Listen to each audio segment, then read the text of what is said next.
Welcome back to Ladies of Another View on Beck. It's always great to have Jason here in the studio with us to give an update. But we have a couple of segments coming up with Rick Santorum.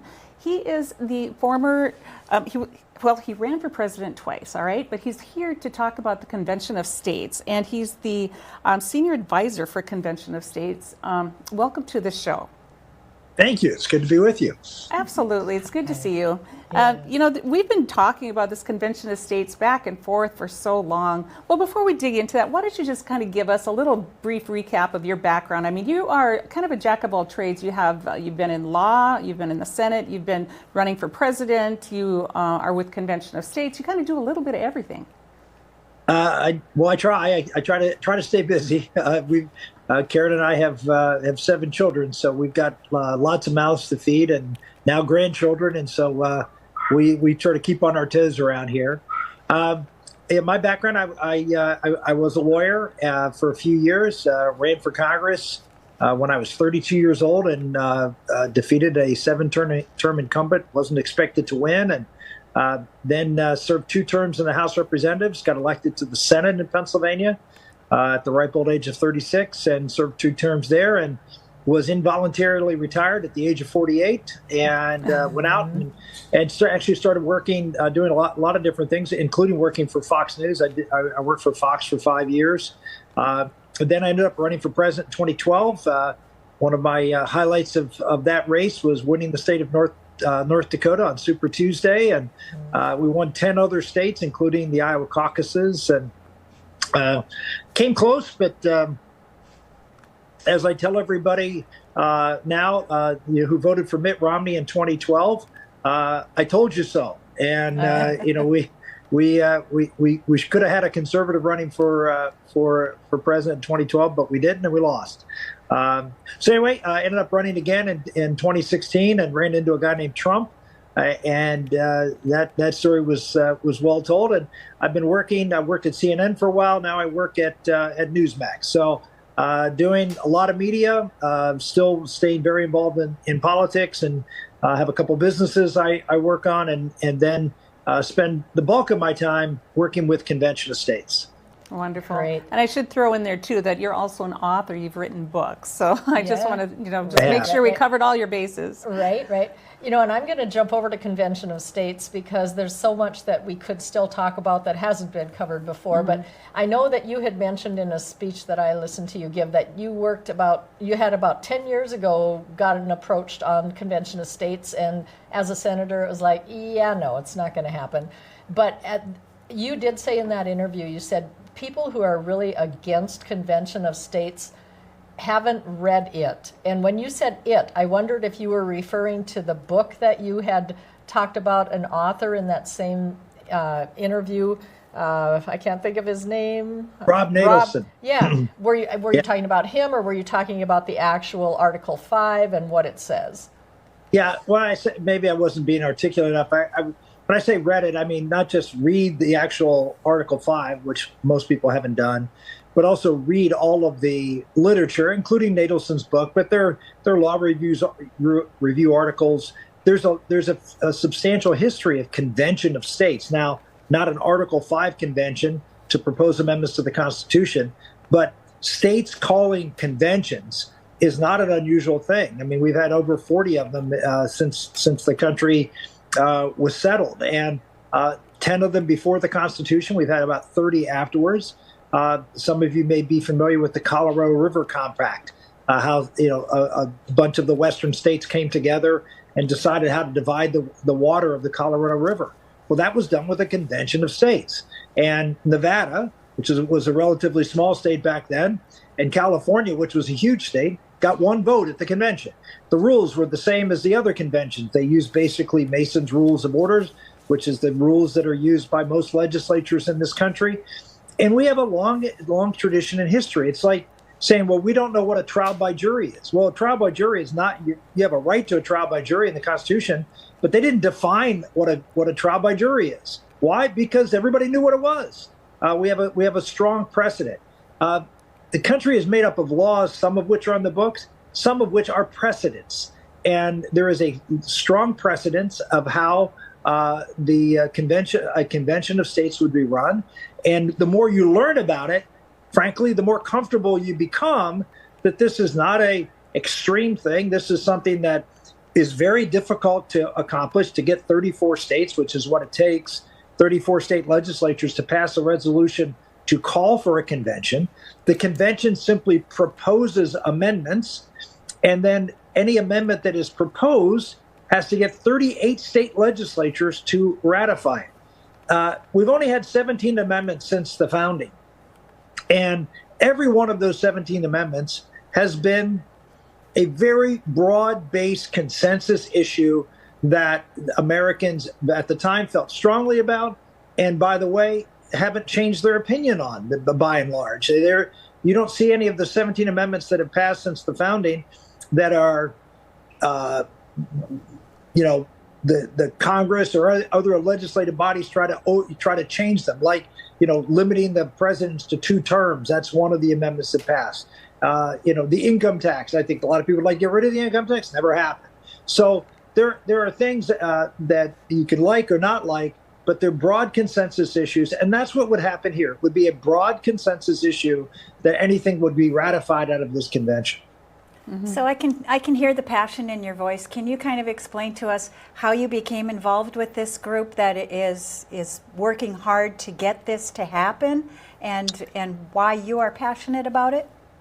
Yeah, I'm passionate about it because I think this country is in big trouble. I really believe this country is as divided as it's ever been. And I say that in full light of the Civil War that happened in the 1860s. But I think we are, in some respects, even more divided because we have 2 groups of people in this country. One that is identified, in my opinion, identifiably Marxist in orientation. They do not believe in the founding principles of our country.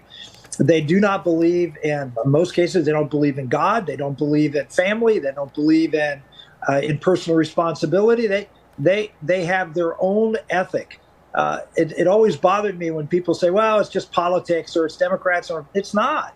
There's fundamental differences here, and the fact that we still paper over that the left and the right see 2 different visions of America. Republicans/conservatives, the right. We see the individual as endowed by, they're created with rights. The left doesn't see it that way. They see the individual as part of a group, and they see, and it's all about the group and where you are in the power structure of the groups and your intersectionality and all of these other things. That's how they define freedom. It's freedom for the group. It's rights for the group. And so we are really at a fundamentally different point in time in America. So the question is, how does America survive? And the only way I believe it survives, other than breaking apart or some sort of war, is to use what the founders put in the Constitution for such a time as this. They anticipated the country, because as vast and diverse as this country it was at the time, and they knew would be in the future, they needed that federalism was the only way for it to survive. For North Dakota to live like North Dakotans want, and for Californians and New Yorkers to live like they want, and not to have one try to tell the other one how to run every aspect of their lives. Well, the left wants the central government to run every aspect of your life. And what the Convention of States is about is, no, America can only survive as America and with free people if states are allowed to have the power back, get the power out of Washington, D.C., so they don't have the power to enforce their woke ideology on the rest of the nation. Well, it makes it sound so easy. And I'm one of those that I'm sitting on the fence. I don't know if it's good or bad. And so that's why I'm so glad that you're here. We're going to take a quick break for now. And when we come back, you can kind of dig a little bit deeper in what we have left of the show. We'll be right back after this with more on Ladies of Another View, interviewers regarding Convention of States. Welcome back to the show, Rick. Thank you. Good to be with you again. Great to have you. Jan had a couple questions that she wanted to throw at you. Well, you had mentioned a couple of things like you don't almost recognize the country from when you were involved in Washington. Things have changed so much. We found that even though people are faith-filled, there are a lot of people that really don't have the same moral structure that they had before, nor do our representatives they're taking us down kind of a more leftist road all the time. So if we were to call a convention of states, how do we as citizens trust that the delegates sent forth to represent us won't be part of this woke ideology and do something like that we can't undo? Well, first off, anytime any convention that is to be called requires 34 state legislatures to approve a resolution. No Democrats are voting for this resolution because it limits the power, scope, spending, and taxation in terms of the federal government. So Democrats aren't supporting it. So what does that mean? That 34 states have to be Republican controlled at some point. And by the way, last year, we lost a couple of states this year, but last year there were 31. So we're not that far away. The country's divided, but the state legislatures are overwhelmingly Republican. So we could get to 34 state legislatures controlled by Republicans. Those 34 of the 50 would send Republican delegates to that convention. And you only need 26 votes to propose an amendment. So the idea that the left is going to control that convention, the numbers just don't bear it out. Number two, most every state that is passing this resolution is passing another bill that says that every delegate is limited to only voting on things that are permitted by the resolution. And that resolution limits the power, scope, spending, et cetera, of the federal government. So they couldn't propose anything or vote on anything that broadens the power of the federal government or weakens our individual liberty. Again, I'll give you a state like Indiana has passed one that says that if you do it, you're automatically recalled and you're subject to criminal penalties and jail. So they're called faithful delegate resolutions. Almost every state, by the time this convention happens, will have passed a faithful delegate provision, which will guarantee that no delegate is going to go down there and go rogue.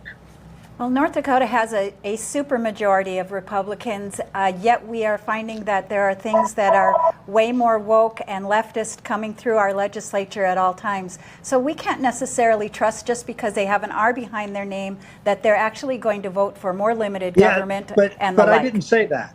I didn't say that because they have an R behind their name. I said that they're passing a faithful delegate resolution, and in that resolution, it says that you cannot do anything beyond what the power of the resolution that calls the convention gives you the power to do. So they can't do things that are woke because the resolution doesn't allow you to do things that are woke. So I agree with you. It's trust but verify.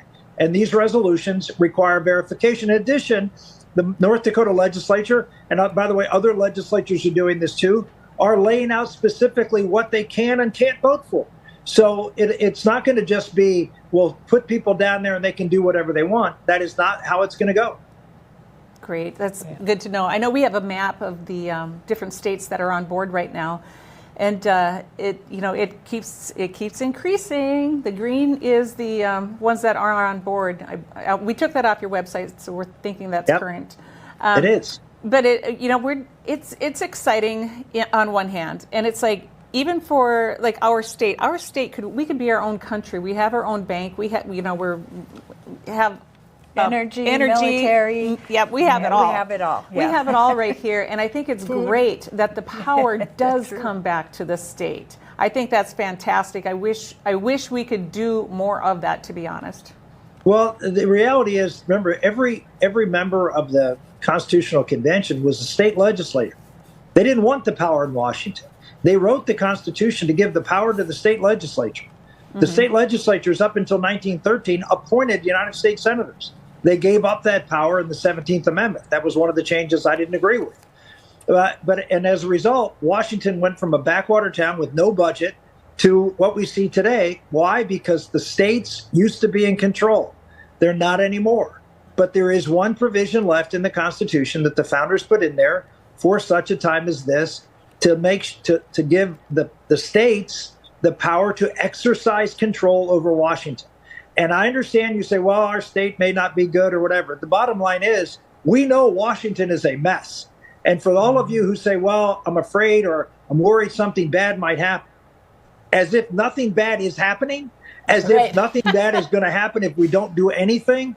So my answer to everyone who's worried about this is, number one, I've laid out the reasons not to worry. But there are plenty of reasons to worry when you're at $32 trillion in debt and Joe Biden proposes a budget with another $12 trillion in the next 10 years, and that's probably a low number. We're going to go bankrupt if we don't go, if other worse things don't happen before then. It's time to stand up and at least try to do something to save this country. Amen to that. I wanted to ask a quick question on this. How many delegates does each state get? Is it like what we see now as far as population, or is there a set number for each state? And how many states get how many votes? I mean, is it one state, one vote, or how does that go? There have been 40 conventions of states in this country's history, and every one of them was one state, one vote. Why? Because it is a convention of states. Every state is a sovereign entity. Every state will get one vote. The legislature will determine how many delegates are appointed. It can be 3, it can be 5, it can be 55. But you only get one vote, no matter how many delegates you send to the convention. Great.